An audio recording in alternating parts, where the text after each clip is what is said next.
تو وہ تو ان دونوں حالتوں میں ہے، صبر کرے گا تب بھی اجر ہے، شکر کرے گا تب بھی اجر ہے۔ ایک بڑا عجیب واقعہ ہے، لیکن یہ اللہ والوں کی باتیں ہیں،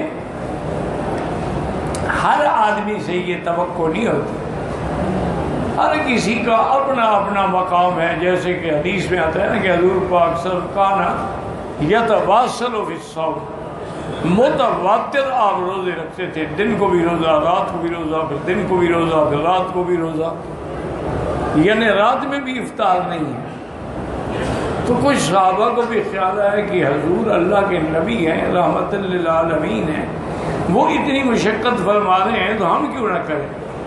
تو انہوں نے بھی متواتر روزے رکھنے شروع کیے، کوئی دوسرے دن پہ ہوش ہو گیا، کوئی تیسرے دن پہ ہوش ہو گیا۔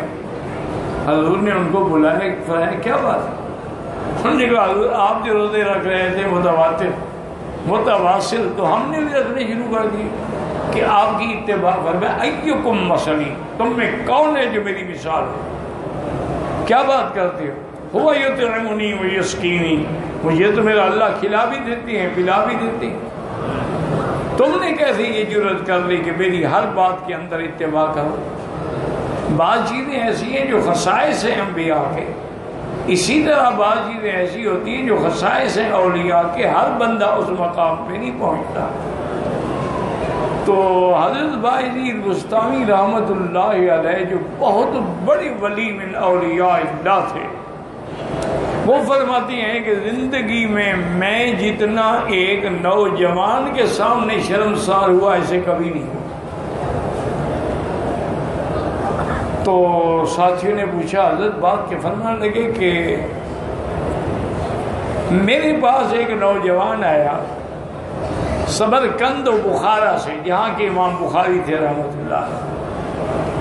اب تو اللہ کا شکر ہے وہ ریاستیں آزاد ہو گئی، وہاں مساجد بھی آباد ہو گئی، مدارس بھی آباد ہو گئے، ورنہ 70 سال تک وہ ظلم کی اندھیریوں میں اور سرخ اندھیریوں میں بیچارے چھپے۔ اللہ کا نام لینا جرم تھا، اذان دینی جرم تھی، نماز پڑھنا جرم تھا، قرآن پایا جانا جرم تھا، لیکن بہرحال چونکہ اللہ والوں کی ان کے ساتھ صحبت تھی، وہ اپنے گھروں میں بیٹھ کے نمازیں بھی پڑھتے رہے، اللہ کا ذکر بھی کرتے رہے، اس نے ان کو بچا لیا کہ 70 سال کے بعد ایسے معلوم ہوا ان پہ کبھی مشکل آئی نہیں تھی، بالکل ایک رات ایک دن میں مسجد آباد ہو گئی۔ تو فرماتی ہیں کہ سمرقند و بخارا سے خوبصورت، وہاں کے لوگ ویسے بھی خوبصورت ہوتے ہیں، ویسے اصول ہے یاد رکھو، ٹھنڈے علاقے جتنے ہوتے ہیں نا وہاں کے لوگ گورے چٹے ہوتے ہیں، اور گرم علاقے جیسے افریقہ کے علاقے ہیں وہاں کے لوگ بالکل کالے ہوتے ہیں، اور جہاں کبھی گرمی پڑتی ہے کبھی سردی پڑتی ہے تو لوگ گندمگون ہوتے ہیں۔ یہ موسم کا اثر ہے، کسی کی اس میں نہ بزرگی ہے نہ اس میں کسی کا کمال ہے۔ تو وہ بھی بڑا خوبصورت نوجوان تھا، آیا لنگر میں رہا، سلام کیا۔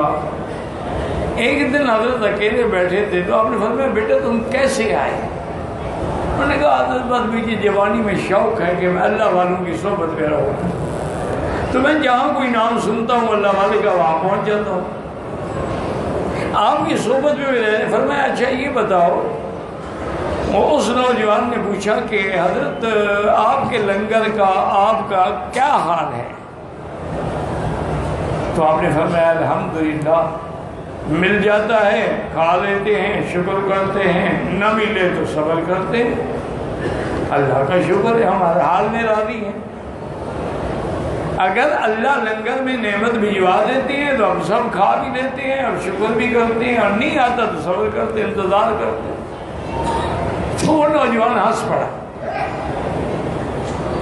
حضرت فرماتے ہیں مجھے عجیب بات محسوس ہوئی کہ اس میں ہنسنے والی کون سی بات ہے بھائی؟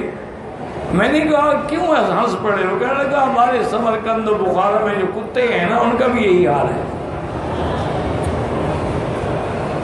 میں نے کہا کیا مطلب؟ انہوں نے کہا ہڈی پھینک دو کھا لیتی ہے، نہ پھینکو مال کے دروازے پہ پڑے رہتے ہیں، دروازہ چھوڑ کے کبھی نہیں جاتے، یہ تو میرے کتوں کا بھی یہی حال ہے نا۔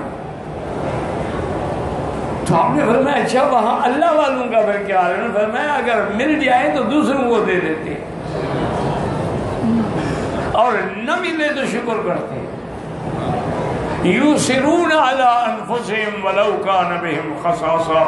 اللہ نے فرمایا صحابہ کی مثال ایسے ہے کہ خود کھانے کو بھوکے ہیں، محتاج ہیں، لیکن مہمان کو ترجیح دیتے ہیں اور بیوی سے کہتے ہیں کہ جب میں مہمان کے آگے کھانا نہ کروں بہانے سے بتی بجھا دینا، اور تم بھی اور میں بھی منہ ہلاتے رہیں گے تاکہ مہمان سمجھے کہ ہم بھی کھا رہے ہیں،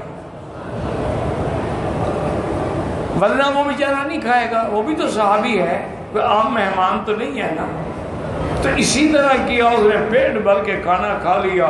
صبح کو جب نماز میں حاضر ہوئے صحابی تو آپ نے فرمایا اچھا تم حال سناتے ہو کہ میں تمہاری رات کا حال سنا؟ میں نے کہا حضور آپ نے فرمایا جبریل آئے مجھے بتا گئے کہ یہ تیرا پروانہ جو ہے رات بھوکا رہا، بچوں کو بھوکا رکھا، بیوی بھوکی رہی، لیکن مہمان کو کھانا کھلایا. یُؤْثِرُونَ عَلَىٰ أَنفُسِهِمْ وَلَوْ كَانَ بِهِمْ خَصَاصَةٌ. تو یہ پھر اللہ والوں کا مقام ہوتا ہے، یہ ہر کسی کا مقام نہیں ہو سکتا.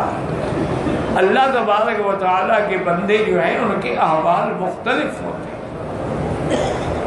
بعض ایسے بھی دیکھے بندے ہیں اللہ نے حکومت دی، بادشاہ جیسے سلیمان علیہ السلام ہے، ہر چیز تابع ہے، لیکن پھر بھی شکر گزار.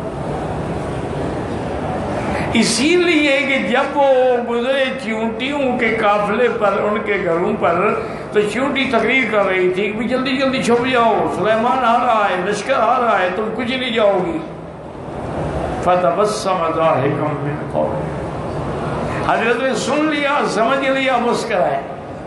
قَالَ رَبِّ أَوْزِعْنِي أَنْ أَشْكُرَ نِعْمَتَكَ الَّتِي أَنْعَمْتَ عَلَيَّ. یا اللہ مجھے توفیق دے شکر کی، یہ جو نعمتیں ہیں کہ میں چرند پرند حشائش الارض کیڑے مکوڑوں کی بات بھی سن لیتا ہوں، سمجھ لیتا ہوں کہ تیری نعمت ہے.